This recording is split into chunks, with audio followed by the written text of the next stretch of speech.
Welcome to episode 3 of the Guardian Project podcast. I'm your host, Andy Fleury. And I'm your co-host, Ryan. I'm that 2-3 term will go if you try and bolt with no instance in the graveyard. Did I just blow your mind right now? That'll do it. Please listen carefully. And this is the podcast where we talk about all things Magic the Gathering. What are we talking about today? Looks like we're doing some weekly recap from Modern, Pauper, some new additions there, emphasis on some. And then we're also going to do a recap on Arena. And then maybe a little bit of Commander. Maybe. That's a kind of cool format. So, Arena, the Omniscience draft happened. Did you do that? No, I'm lame. I just did the M20 drafts. Did you? I haven't done M20 yet. It just came out yesterday. Yeah, it was broke.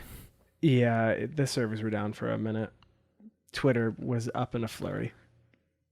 AT Flurry. That's not how my last name is pronounced, but I always respond to it. Hey, Andy Fleury. Yeah. Hey, Andy McFlurry. McFlurry. That was high school, and still today. The Omniscience draft was you can play any card for free without paying its mana cost, but you start with a hand of 3. So when you drafted, you wanted to pull anything that would draw cards, or was just ginormous, or would search for other cards to go into your hand. So, did you play Gigantosaurus? No, I didn't draft that. I don't know if that was in the form. It wasn't a draft of everything. It was War of the Spark draft, but just Omniscience. And so I grabbed like the I think it's Tidebreaker Giant. It's like it costs 5. When it comes in, you lose a life and draw a card. So those were really good in that. Anything that essentially would draw. Narset Parter Veils was really good for you and against your opponent. But Narset just good on all formats, including fake ones. And I played against someone who drafted 2 Ignite the Beacons, and they had 4 Planeswalkers. Boo! How do you have 4? Wow! On turn 1, it was good game. I scooped. I felt like games were ending on turn 3. I enjoyed it. Did you hit the auto nice and then concede? I have done that many a times. Yeah. Or when someone resolves like Command the Dreadhorde, that's another one. That's like, another nice. You did it. It's a nice one. It is a good one. And then M20, like we said, is now live on Arena. I had actually pre-ordered that bundle, so you got like 50 packs and the new Chandra Planeswalker, the 6 CMC one that can't be countered. I opened them yesterday, so I'm excited to start playing with some of those cards, and I'm assuming I should probably play Elementals, right? I haven't seen much, but they seem... In draft, yeah, it's either Elementals or like Blue-White Flyers, I think is the way to go early on. Yeah? Yeah, I can never go on with Blue-White Flyers. To fly. Yeah, I mean, I feel like flying is probably the best evergreen mechanic. Yeah, correct, yeah. Yeah. Is Reach evergreen now? I feel like it is. Probably. We see it all the time, right? Reach. We can fact check that later. Tweet at us. Tell us why we're wrong or right. Yeah, right. Mostly wrong.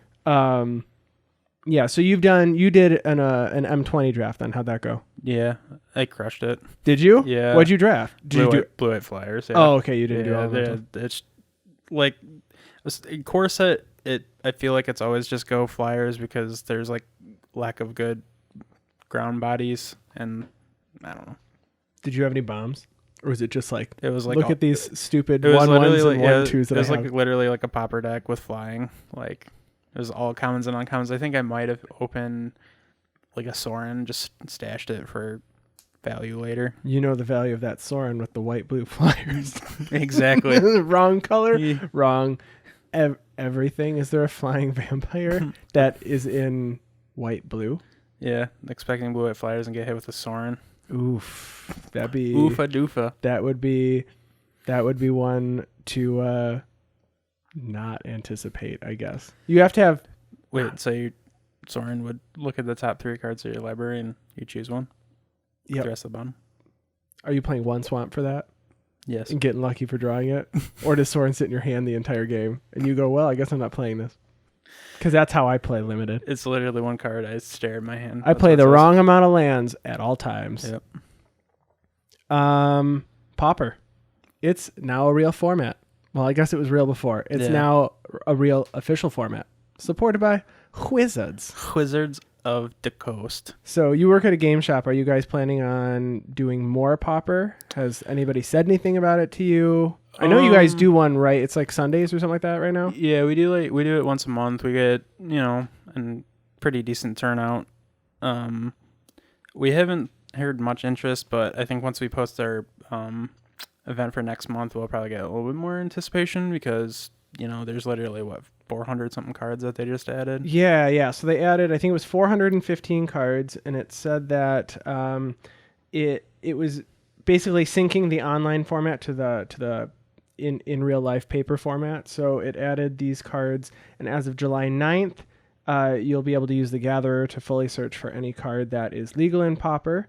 And basically added any card that was ever printed at Common in paper or online to the format. So there were a lot of Common printings in paper that weren't Common printings on Magic Online, and that's what this did. Right, because Magic Online started in 2001, 2002, and they just never went back and added like older sets and like rarities. They always only did master sets for that. Right.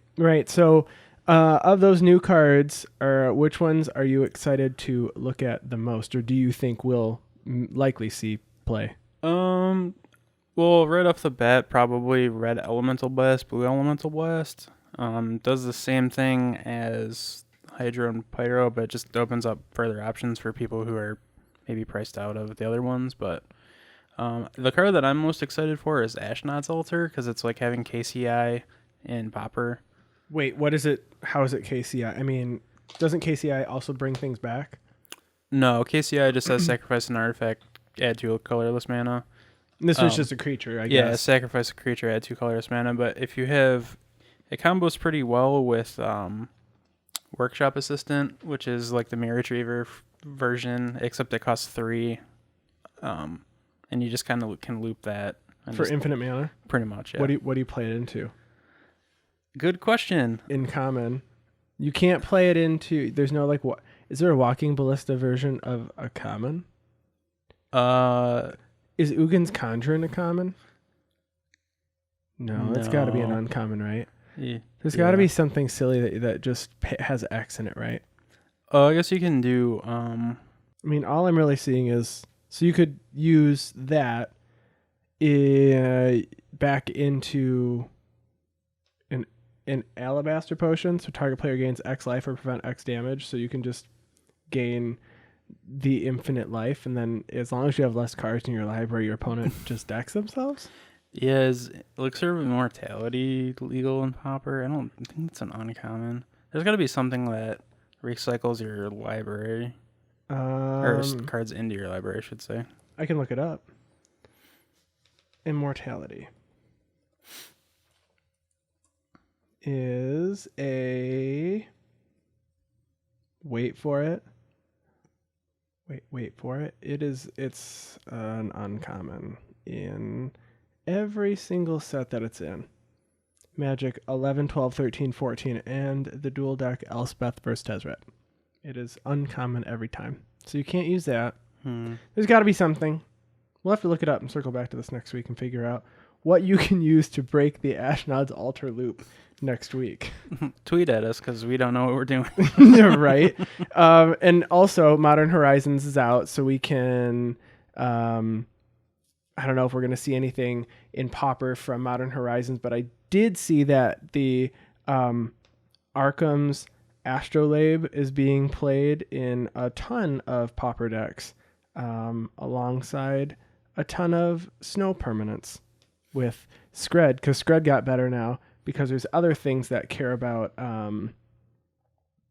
Snow Permanents now. Right, yeah. Before Skred was just played in Blue-Red Delver, I think. I mean, I'm sure there might have been some other minor archetypes, but yeah, that was the main one that I was played in. There's a Jeskai Snow deck, and it uses Skred, but it also plays Arkham's Astrolabe, and then I think that's really the only card that it's using. I don't know. I think the only thing that really cares about the Snow Permanents is Skred. I don't see...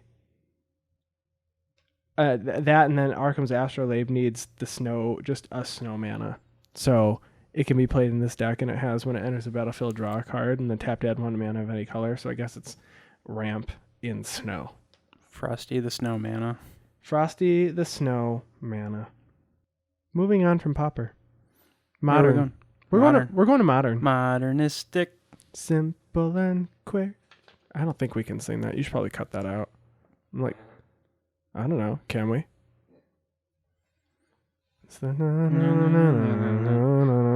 Because no one knows the rest of the words.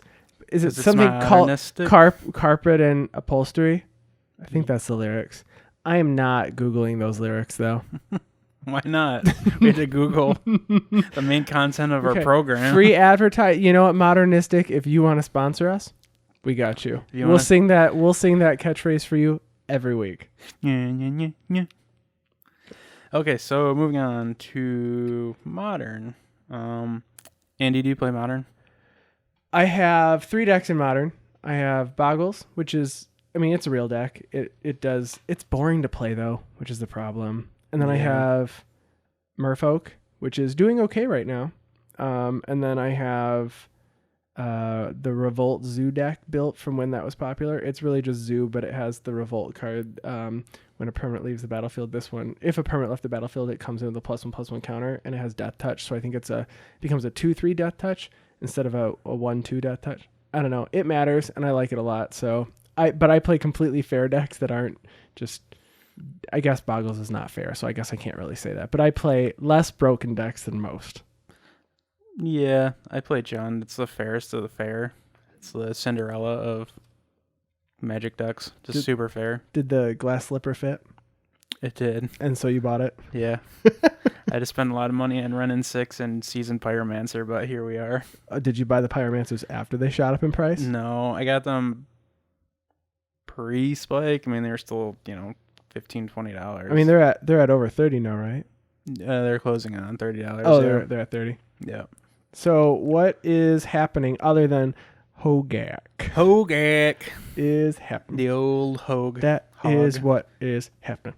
So there are 2 major events this weekend for Modern. One was SCG Pittsburgh, which was a team open.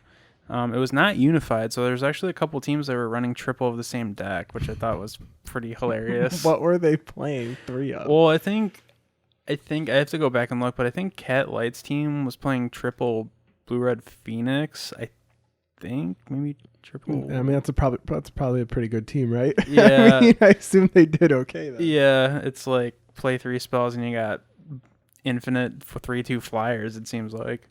But there's also there's also Magic Fest Dallas, which was just a regular old Modern.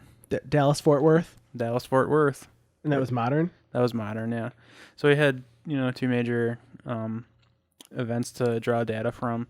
Unfortunately, Channel Fireball, as of filming this podcast, they didn't release day 2 information for GP Dallas, so I don't really have much information other than top 8. But going through the data from Pittsburgh, the most heavily represented deck in the field was the Is It Phoenix deck at 33%. Now, also, I mean, again, take into consideration that this was not unified, so you didn't have to worry about sharing cards. Sure. And like I said, there were some teams just running triple of the same deck. But Phoenix was 33% of the field, and then Hogvine, which is the Hogak Vengevine. Who's calling it Hogvine? Is that trademarked by you? I mean, I can't claim it, but that's what I'm going to start calling it. Hogvine. Pigvine. Is that so? And that was how much? What was that? That was 16.7 per, almost 17% of the field. So 1 out of, So 30 plus, and then 16%, and then the rest was just a spread of. Then actually just below that was humans, and then other was the other spread, I guess, at another 17%. So heavily represented for Phoenix, which is great because everybody always likes to claim that deck's not, fun to play against. But it got a lot of upgrades from Modern Horizons. Yeah, it got Fire Islet, which is the Horizon Land, as they're calling it, those kids, blue-red. They also got Arya Aflame, which... Is it Arya Aflame? Arya Stark Aflame. Arya Stark Aflame. Yeah. What does that one do again? So when it enters the battlefield, each opponent gains 10 life, and then every time you cast an instant or sorcery spell, you put a verse counter on it, and it deals damage equal to the number of verse counters a target player or planeswalker. Are you actually giving them the 10 life, or is there something that's preventing them from getting the 10 life first, or you actually don't care if they get it?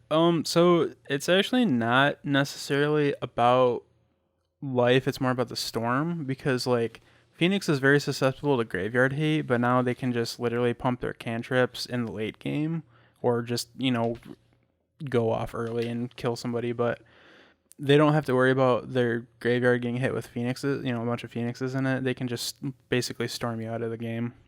Wow. Yeah. Well, that's nice. But no one's talking about that because all anybody complains about is Hogak right now. Yeah. I mean, that's all anybody is talking about. That and Twitter wants to ban Faithless Looting. Yeah. If Twitter could ban a card, it's Faithless Looting right now. But like 6 months ago, it was Ancient Stirrings. Yeah, it was Ancient Stirrings, and then KCI got the axe for that. And then even before Hogak, it was we need to ban Arc-like Phoenix or something out of that. Do you think going to bans is becoming a more prevalent thing? I mean, banning isn't good. I mean, unfortunately, I don't know if Wizards test. I know they said they were going to try it. I don't know if they test for eternal formats or I don't think they do, or non-rotating formats. So stuff just kind of slips through the cracks, and it's like bans have to. I mean, they had to have done it though for Modern Horizons, right? Because they have a playtest team. I assume the playtest team was probably on that because it was going directly into Modern, which means I assume they would have to have looked at those cards. Yeah, I mean, clearly they added cards for specific archetypes. Like they're just not gonna, create cards out of the blue. Like it wasn't really necessarily things that powerful enough cards to create new archetypes. Obviously they put stuff in for filler. Like, what if we unbanned Treasure Cruise? No, it'd be so good. Beep. I could draw my 3 cards. Drawing cards is the best thing in Magic. No, that would make Phoenix way too over the top. It's okay. Listen, just because you want to play Treasure Cruise in your commander decks, like you can't translate it over to Modern. So the next Modern deck that I build, should I play Treasure Hunt? That deck is ridiculous as well. No, was a Lost in the Woods where it's just all forest and then Lost in the Woods. What does Lost in the Woods do? I have heard of Lost in the Woods, but it's I think it's whenever an opponent casts a spell, you reveal until you hit a forest or something. And are you just winning the game then off? So yeah, it's 3 green. Whenever a creature attacks you or a planeswalker you control, reveal the top card of your library. If it's a forest, remove that creature from combat, and then put the revealed card on the bottom of your library. So how do you win? They just mill their deck? Yeah, pretty much. That is the dumbest thing I've ever. I would play that. Yeah, one of my customers built that was like their intro to Modern deck. It was 4 Lost in the Woods and then 56 forests. And I think they just sideboarded in 15 forests against like mill. So do you just have to? I guess you're gonna mull until you get a Lost in the Woods and hope to God because you don't care about going down to 1 land as long as you get this on turn 5. Yeah, but you're gonna die before turn 5. Probably, especially like Phoenix, where they just don't care. They're just gonna that or Hogak. Arya Stark you to death. Yeah, that's fun. I would play that. What is the other? There was another deck that I wanted to in Modern, and it was really. Is it Humans? No, I don't know Modern well enough to play Humans. But didn't Humans get a new card? Are they playing Ranger Captain of Eos? Is that a card that actually they care about? So Ranger Captain of Eos is actually seeing like way more play with Death Shadow because you just fetch a Death Shadow, and then Esper Death Shadow and Mardu Mardu Death Shadow are deck now. Mardu Death Shadow just actually won the SCG Open as one of the seats. Oh really? Yeah. Yeah, that deck looks super fun by the way, because you can get Giver of Runes as well. Yeah, I'm just looking at a couple right now. It looks like they added from Ravnica Allegiance Deputy of Detentions in here now. I haven't looked at the Humans deck in That was in the sideboard for a while, but they started mainboarding it just because of all the. I mean, the ability to suck up Phoenix, I guess, even though you're kind of implies that you're taking a bunch of damage. So, why is it playing Collector Oath in the sideboard? It's an oath that has activated abilities of artifacts can't be activated. Is just their only option to get this? I guess it's like good against Affinity. But is Stony Silence not better? It just doesn't have any synergies with anything else in the deck. And does oath say opponents? Artifacts. Just artifacts? Yeah. Okay. Maybe it's because you get a 2/2 as well. Yeah, it's just because it's a body. Like, obviously, that's how humans wins by attacking. Oh, and the deck added Plague Engineer to the sideboard. Yep, for the mirror, and just like random creature archetypes. Oh yeah, and like it says spirits. Creatures of your of the chosen type your opponents control, so you can choose humans and it not affect you. Right. That's kind of cool, but it's a creature type carrier. Carrier, not a just how. It's the old running back. It's a Le'Veon Bell of Magic cards. Tribal carriers. That's what I'm going to build. In Commander. Moving to Commander. What are you playing in Commander right now? My main squeeze, I think right now is Rune. Like Nick got me, our friend got me onto that deck. Rune of the Hidden Realm, yeah. So Brian has Rune. Blinky. And we have 2 buddies that have Rune. So we have 3 Rune decks at the table. It hasn't happened yet, but I was like, I don't think I can play against this. How does one play token decks, which is what I play, against 3 Rune decks? I'm going to blink a token and don't come back. Yeah, I would just, there's no way.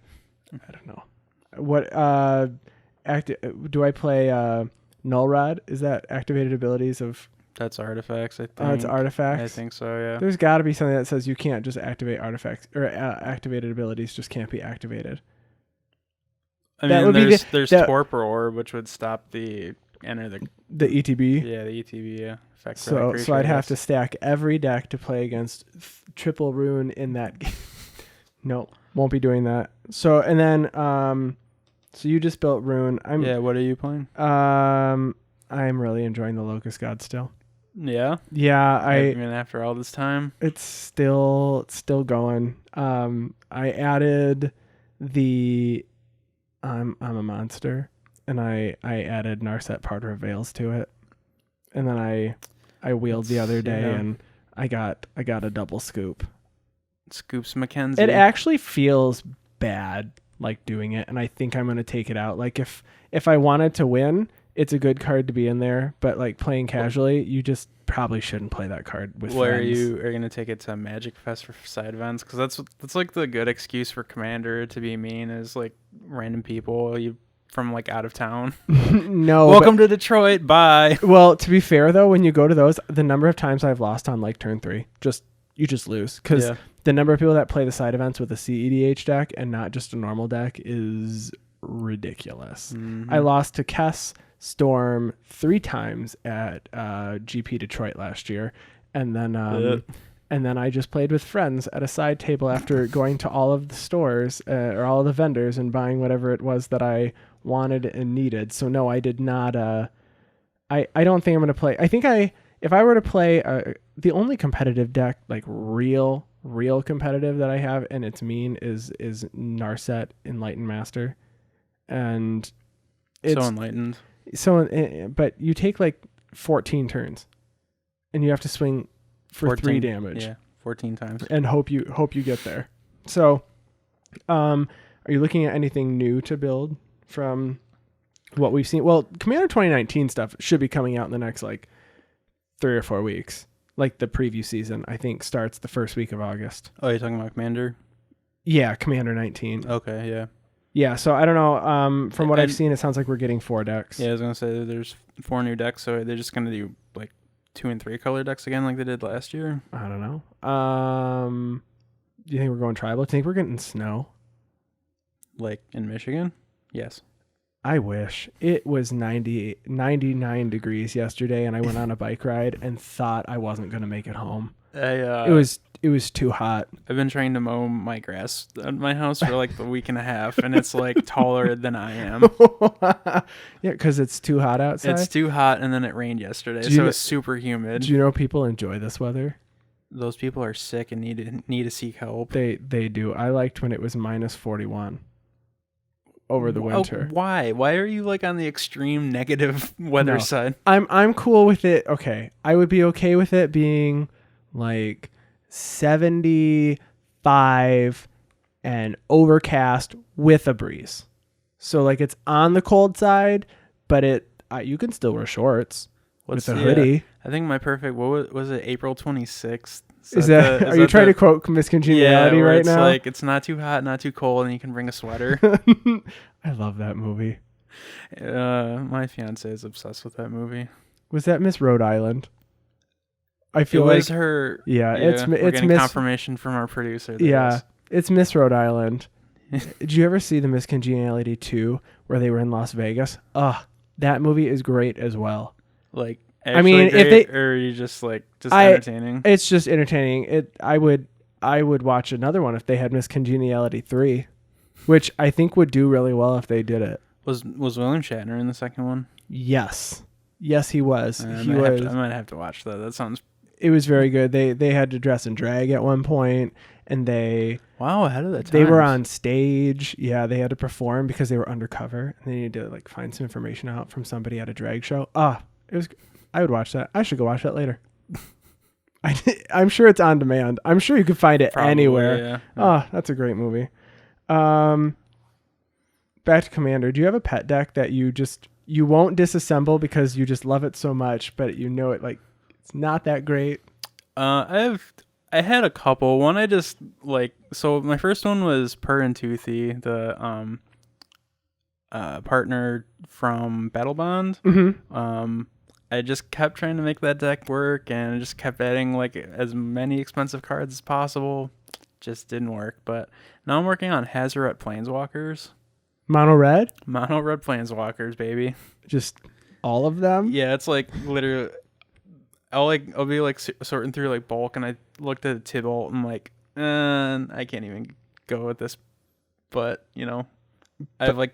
But I put it in there. You're getting all the new Chandras. Right now, you just got 3 new ones, so I guess this is like it's progressively just going to turn into mono Chandras. Mono Chandra.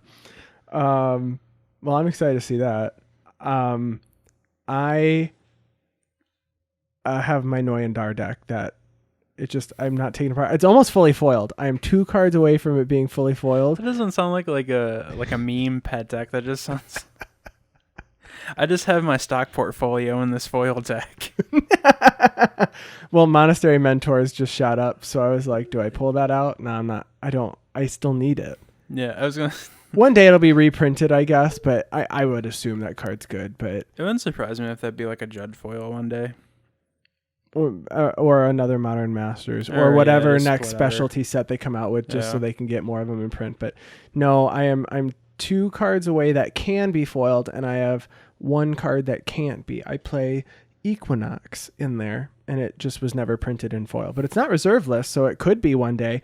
But I can't imagine the standard that has an enchantment for 1 white that says enchant a land, and that land can be tapped to counter a spell that would destroy a land you control, because they got rid of that. So I can't imagine that will ever be printed again. But Wizards, please do that so I can have it in foil. Just take one of those like gel pens and just highlight around outline it. Yeah. Can we do the rainbow gel pen that like as you write it becomes just every color? Yeah, totally. No, I had someone say that you should do the reverse foil, and someone like peels the foil off of 1 card and sticks it onto the other one. I can't imagine how many foil cards you have to ruin before you get it right one time. And it is a really old card. Not that I wouldn't be able to find them, but I assume I'd have to buy like 10 of them to ensure that one of them makes it. I think that's a bad idea. But the 2 that I need is Mana Vault and Mana Crypt. And I was like, well, that's a budget restriction. Yep. Although Mana Crypt, it's only $20 more for a foil than a non-foil, but no one will trade up. No one will trade me for the non-foil. I said, if you don't use it, why are you keeping it? Well, it's foil. But if you're not using it, I'll give you this one, and I'll give you. I mean, I would even pay more if anybody on Twitter has one that they want to get rid of it, and just tweet at me. It's the same. I'm just saying. I'll pay you a little bit more for it because I need it. I just don't want to pay $240 for one card. No, but you'll pay like $50. Well, I'd give you the non-foil and plus like $50 or something. Yeah. I mean, I would do that. And a crisp high five. Like, that's a deal sealer. Again, Magic Fest Detroit, 2 weeks. Listen, show up, say hi. Maybe if no one out there in the Twitter land will help, we could probably sucker some vendor into doing it. Maybe. I don't know. That'd be a really good deal though, so I don't know if they would do it.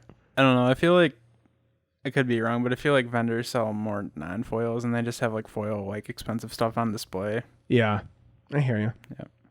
So, I think that brings us towards the end of our agenda here. Well, it's the day before. What do you got plans for on the 4th? So we're going to go over to my parents' house for a little bit. They have a pool, so we're going to swim some, and then we're going to a buddy's house. He's having a barbecue, so nice. We have that. And then, most importantly, I also have Friday off of work, so that was the end of my work week. I really just want to sing Rebecca Black's Friday right now. Go for it. It used to get stuck in my head, but it doesn't anymore. I can't do that to the people. We appreciate that, but you already said it, so they're probably already humming it. So I hope if they're not humming it, if they're too young, they'll probably just Google that, and you're welcome. Oh, there can't be people too young to not know that song. That was classic. Only like that classic. That was like what, 6 years ago, or was it longer than that? It was this decade, so I guess in the era of YouTube. Yeah, I mean, that would be a pretty cool present though for your parents to pay for you to just have a song written and you get a music video that becomes a meme song and you are just known. I mean, where are those places at? Those are probably California. That's probably where those produced, I assume.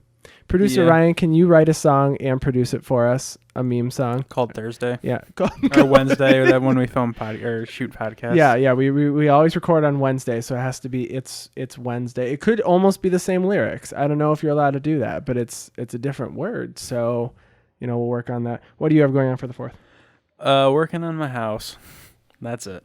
Next 2 days, it's just hard work. You have to go out there with like a scythe to cut down your grass first so that you can pick that up and then mow the rest of it. No, I'm going to get one of those like super old school hand mowers where it's like, just powered by your motion. My parents' neighbor, they have like one of the mini Ryobi lawnmowers, and my parents are like, the thing is like 12 inches wide and it takes them like 7 hours to cut their front yard. He's like, I get it, but you couldn't have gone with one that was any bigger than that. Just that was. Hey, budget concerns. I don't know. I guess maybe they just like to be out in the heat. So, I mean, maybe that's why some people don't have Swiftfoot or only have Swiftfoot boots as opposed to Lightning Greaves, $2, $8. Like, I mean, that's the Swiftfoot boots of real life. The 12-inch Ryobi. The 12-inch Ryobi is the Swiftfoot boots of lawnmowers. Yeah. I got the Craftsman. I got the Lightning Greaves that I inherited from my father-in-law. So. Oh, perfect! That's the best way to get a lawnmower. I know. I got the Dynasty mode going. I love the hand-me-down lawn equipment. Actually, that was the most expensive part of moving was having to like buy a vacuum. And I didn't have a broom and a dustpan. And we're like, let's run to Twitter. We didn't run to Twitter. We ran to Target. Let's run to Target. And then you walk out spending like $700 on things that you didn't realize you needed, but you absolutely needed. Why didn't you just take to Twitter like you did for your Manivolt trade? I'll trade your Manivolt for a vacuum cleaner and a hammer. If anybody has a Dyson, I'll trade you my Manivolt for it. My Mana Crypt. Well, I don't believe in bags, but yeah, no, we have the one that just spins it out and you dump it so you don't have to have the bags. Oh, perfect. Yeah.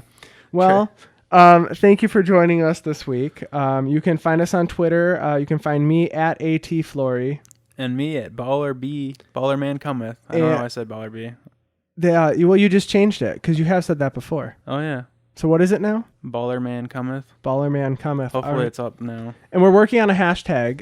So if you have any ideas for a hashtag for our show, tweet them to us. We're hoping to get one by next week. And if you have any questions, obviously reach out to us. And we hope to talk to you soon. Bye. Bye. How long did we record for? Was that shorter? Oh. There's a couple minutes where you have to cut out.